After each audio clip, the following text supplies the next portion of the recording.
Thank you so much. Welcome. Thank you, Alex. I appreciate it. Members of the board, I appreciate the opportunity to provide some information and background to you.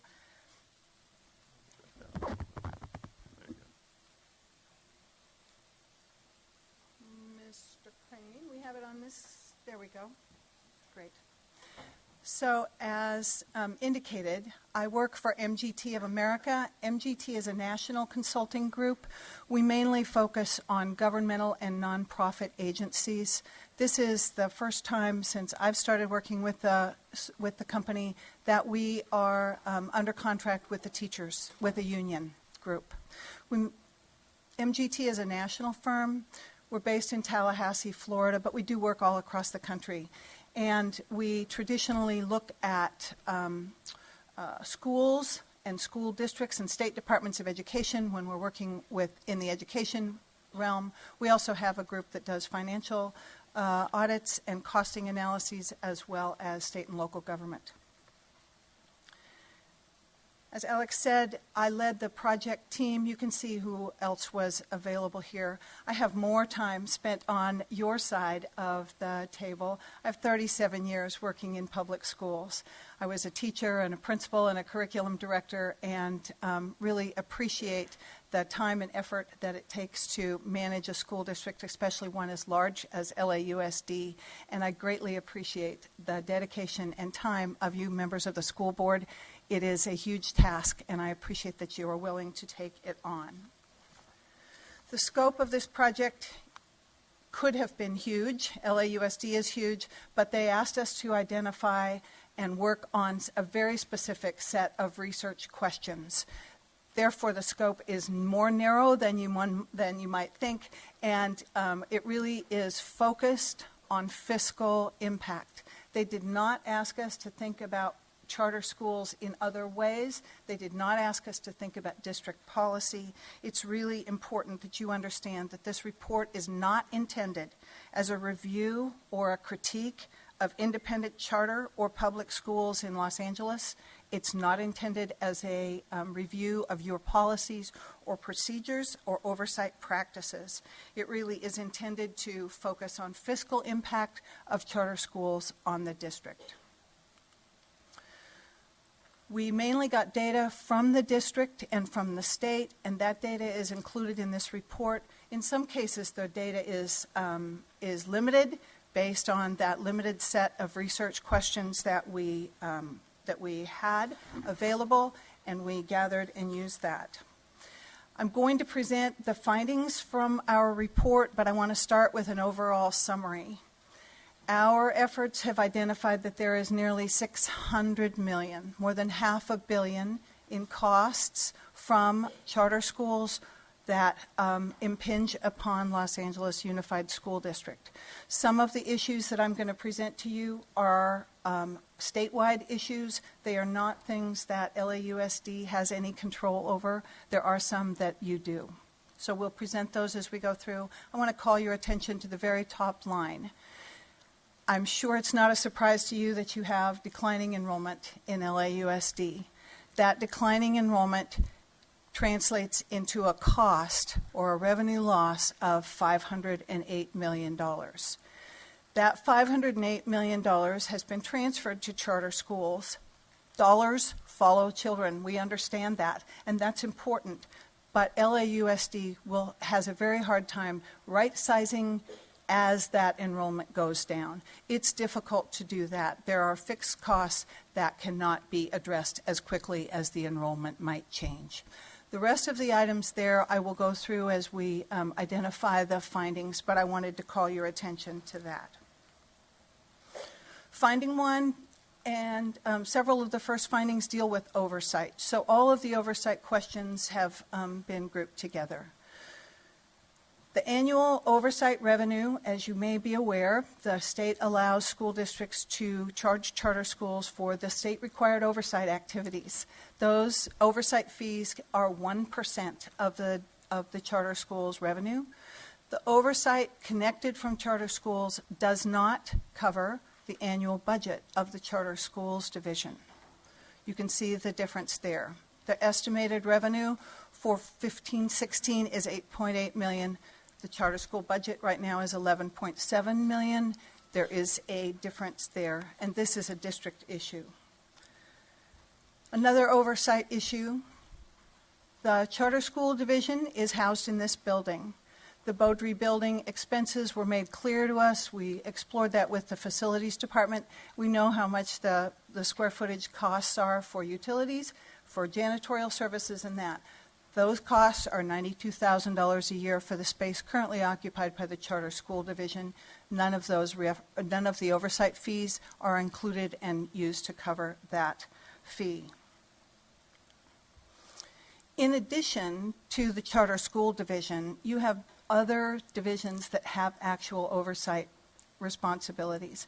Those include the Special Education Division and your Office of the Inspector General. Included in these dollars that I show is the support for, there are 14 people in the Special Ed Division who directly support charter schools. The cost of their salaries is not covered by the district's 1% oversight fee that they receive from charter schools. And in addition to that, as you're aware, the Office of the Inspector General made a budget request earlier this year for an additional $570,000 to cover their increased costs in their department for oversight. That $570,000 is not the whole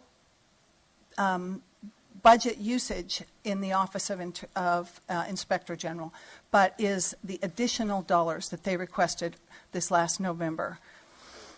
You can see that this is a cost of over $1.4 million, and this is, again, a district issue. In addition to those special ed and Office of Inspector General oversight activities, there is a cost to the district for every time a charter school issue comes before the district. The time it comes before you as board members, the time it comes to principals, the time it comes to any of the instructional staff. In order to quantify that, we thought about the various pieces of data that we know exist. We know that charter schools in this district are almost 30% of the schools in the district. We know that charter school enrollment is almost 16%. Using 30% or 16%, both of those seemed unreasonably high amounts. We ended up settling on a 5%. So this $13 million represents 5% of the overall administrative costs that land on the district. We know that charter schools are not 5%. They're a lot larger than that. But every time you spend time thinking about charter schools, that's a potential opportunity lost that an LAUSD school does not get, that time or attention.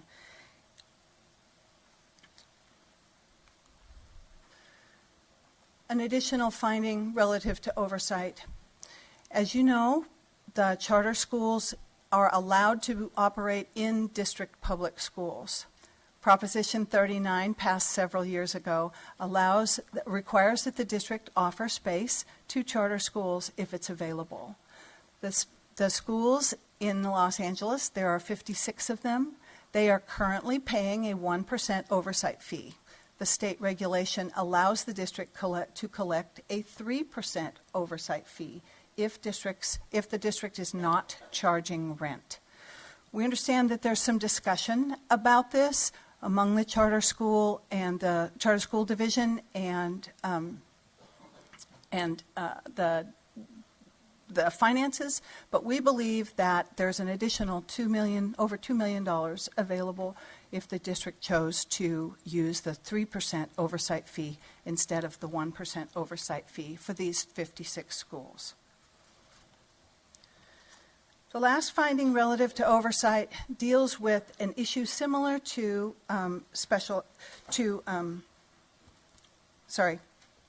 this last issue with oversight deals with a fairly small amount.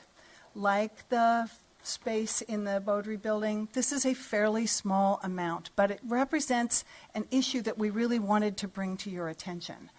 Charter schools must be paid starting in August 15th. The district must transfer funds from the district to the charter school. August 15, September 15. The district has not yet received those funds. Therefore, the district must borrow dollars from some source or make some decision about where to get those dollars in order to transfer the funds to the charter school. Again, it's a fairly small amount, but it does represent a cost to the district that you have no control over. The next group of findings deal with some student issues. UTLA, under our contract with them, asked us to look at individual students, groups of students, not individual students, but groups of students. And we really want to caution you that this report is not intended to identify or describe any one group of students as more or less important or worthy of review. But these groups of students carry some additional funding streams that we wanted to look at and wanted to make you aware of. The first finding deals with special education. As you may know, AB 602 funding is such that every student who is qualified for special education, regardless of their level of need, gets the same funding amount. Across the state as a whole, that works really well for the State Department of Education. They can allocate that quickly and easily and make that a program decision. It doesn't seem that way when it's an individual district, and if that district has more or fewer high-need, high-cost students. So the impact of AB 602 is, in fact, penalizing districts who don't look like that statewide average. You'll notice that I have not put a cost there. We tried very hard to only put costs in where we actually felt like we had a good handle on what that is. We don't know what the cost of special education students is in the charter schools as opposed to the public schools, and so we have left that without a dollar value shown. It does, in fact, remind us that the federal government has not ever fully funded special education, and the state government has never fully funded special education. And this issue exacerbates that for LAUSD. The next student issue is that the data have shown that LAUSD does in fact not match the state average. The district has a much higher percent of students who qualify at higher levels and need greater service and need greater support and are potentially higher cost. That data is in comparison to the charter schools in the district. This is a statewide issue from what we can see.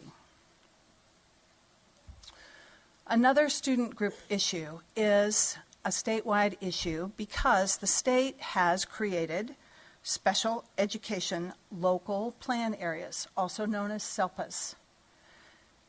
However, charter schools can choose to join whatever SELPA they would like. And this has the effect of potentially pitting one SELPA against another, meaning that charter schools could go to one that offers a lower cost for their services. We have estimated that the cost of the SELPA issue on LAUSD is over $10 million. This also is a statewide issue because lots of charter schools across the state are choosing not to join a SELPA in their local area, but instead to go to another SELPA somewhere else in the state. The last student issue really involves another group of students, the English language learner students. This is similar to the issue with AB 602. The students who qualify for the English language learner program under federal funding, if they are a level 1 student, they get more funding and more support than if they're a level 5 student. A level 1 student is a newcomer, might not speak English, might not have any written language in the family at all. They are obviously or potentially have a higher cost and higher needs than a level 5 student who might be about to leave the EL program. The state, under local control, that formula has 3 components. There's basic funding, which all school districts get. There's supplementary funding based on 3 kinds of students. One is students who qualify for English language learners. 2 is students who qualify under free and reduced lunch, and 3rd is students who qualify as part of the foster program. The state funding under the local control formula does not differentiate between a level 1 and a level 3 student. So just like the special ed funding under AB 602, they allocate those resources across the state equally to each school, regardless of whether the student is a level 1 or a level 5. That means that if you have more students in your school that are lower level, you are adversely affected by that state allocation formula. Again, we have not put a cost there. Do not know the level of education level of education or level of EL need that those students in charter schools and LAUSD have. Funding 11 deals with a declining enrollment issue that I had mentioned at the very beginning, but this one is unique to charter schools. The state has said that they will grant the districts what's called a soft landing. So if you have declining enrollment, you get the higher of this year or last year's ADA. That is, unless the students left and moved to a charter school. The state right now is funding students twice. So if a student leaves LAUSD and moves to someplace like Palo Alto or San Diego, the state funds both this district and that district. They're providing that soft landing to LAUSD. But if the student leaves here and goes to a charter school, the soft landing goes away. You are immediately reduced on the number of student ADA that you get. That charter school immediately gets all of that funding. Again, this is not something over which you have any control at all. It is a statewide issue that needs to be addressed. And finally, the last is a contract issue between UTLA and the district. Right now, the UTLA contract allows teachers to take a leave of absence from you and go to work in a charter school and then come back and be held harmless. This issue has the potential for costing about $250,000 over the long term for each individual involved. We did not put a total here. It's hard for us to know how many people that might be across the district, but it's definitely a contract conversation issue that you might want to have. So in conclusion, we do find that there is a fiscal impact on Los Angeles that's caused by the independent charter schools, and it is absolutely not the fault of the charter schools. Many of the issues that we identified are statewide decisions, not ones that you have any control over whatsoever. You are implementing the state law as it is written. But there are a few that are district decisions that you could choose to make some other allocations with resources. So it is clear that there is that the financial future of Los Angeles is difficult. The $500 million that we identified is an issue that we wanted to bring to your attention.